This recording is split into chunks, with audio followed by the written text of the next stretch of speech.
All right, let's get right into it. This is going to be a quick solo guide for the tier 2 story mission called Shepherd. I did this mission solo, not knowing what to expect. I did the first story mission for tier 1 as a solo. That was pretty simple, straightforward, so I was expecting the same thing for this one, and I was definitely wrong. This one was a lot more challenging, but I do think it is something that you can do as a solo if you're properly prepared for it going into it. So that's what this guide is for. Learn from my mistakes. Like this right here. I go down basically right away, but learn from my mistakes, and hopefully this will be able to help you out if you're still struggling with this or if you have not tried it yet. Okay, so let's get into it. So the first part for this mission is you have to destroy 2 SAM sites. They're right here on the roof, so you just basically walk right up to them, you place a little C4, and then they blow up shortly after that, and then part 1 is done. Much more simpler than it sounds. As you can see, there's plenty of mercenaries on the top of the roof that are protecting it. However, the main reason why it's important to be up here is after you complete these SAM sites, you'll see that I have it pinged, is there is a turret that you can activate. I highly recommend bringing in circuits to use that. Those turrets definitely, I wouldn't say they saved me, but they definitely made things a lot easier for me as I got to the second part of this mission, which is essentially an escort contract. There's an ACV that you have to protect as it navigates down a little path. There's going to be a whole bunch of elite zombies that you're going to have to defeat, and then a mega abomination at the end of it. And I think you'd be surprised how far that turret was actually able to cover me. It destroyed one of the reinforcement choppers that came in, and then also helped out with a few of the other elite zombies that were on the low ground right below it. So definitely recommend it. I would bring in at least 2 or 3 of them. After this, as you can see, it's pretty simple, this first part. You shoot some mercenaries, stay alive, try not to lose too many plates, blow up the SAM sites, and then you're done.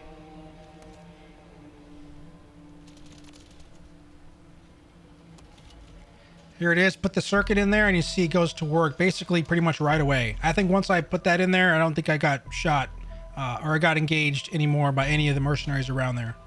All right, so that's part 1. Part 1 is now done. Okay, so this second part is you have to, like I said, escort this ACV.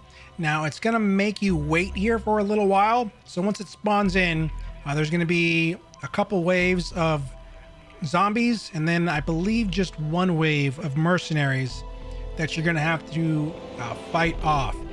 But they did put a turret on the top of this roof as well. So again, that's why I say bring at least 2 of these in here, and that'll be helpful. But by far and above, the biggest pro tip that I can possibly give is to use a sentry gun and deposit it right on top of the ACV like I did there. Pretty straightforward, not that hard to do. If it's telling you that you're not allowed to place it, I mean, just kind of move around a little bit and it should allow you to do it. That thing definitely made a huge difference.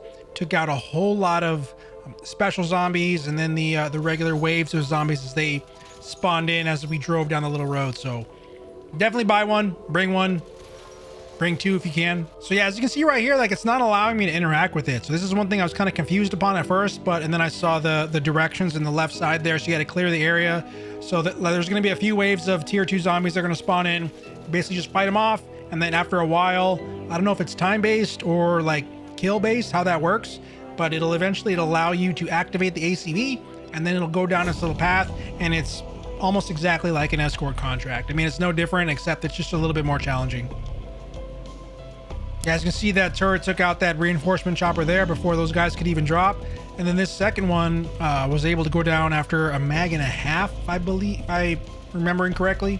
My weapon is Pack-a-Punch 3 spawning in here. I mean, I think you could do it Pack-a-Punch 2, maybe. But I mean, if you're playing solo, I definitely wouldn't try it. I don't think it'd be worth the risk. It's a lot of work to try to get, especially towards the end part when you have to fight the Mega Abomination. I mean, I wouldn't risk going through anything lower than 3. I mean, if you can get a legendary gun too, that'd probably help, but at least have that thing fully packed prior to coming in here. So the biggest mistake that I made going down this for this part, if you are going to do the strategy that I'm doing now with the sentry gun on top, which I do recommend, the one thing that I wish that I would have done differently was refill up on my ammo. You're gonna see I start to run out here a little later on, and I'm not paying attention. I don't really realize, I'm not keeping track of how many rounds I have, and then I almost actually end up going down for it. But it is helpful. It is helpful to be on top of the turret sometimes. It does protect you from a little bit of damage. Yeah, you just got to do a better job than I did at keeping count of your rounds, or all your ammo and plates and everything like that. All right, so coming up here for what I'll describe as turn 3, for a lack of a better term. I was a little bit surprised to see the mercenaries here, just based upon the sheer amount of zombies. I wouldn't expect it to make a lot of sense to have all those mercenaries there, but just be aware of it, because like they're not going to down you.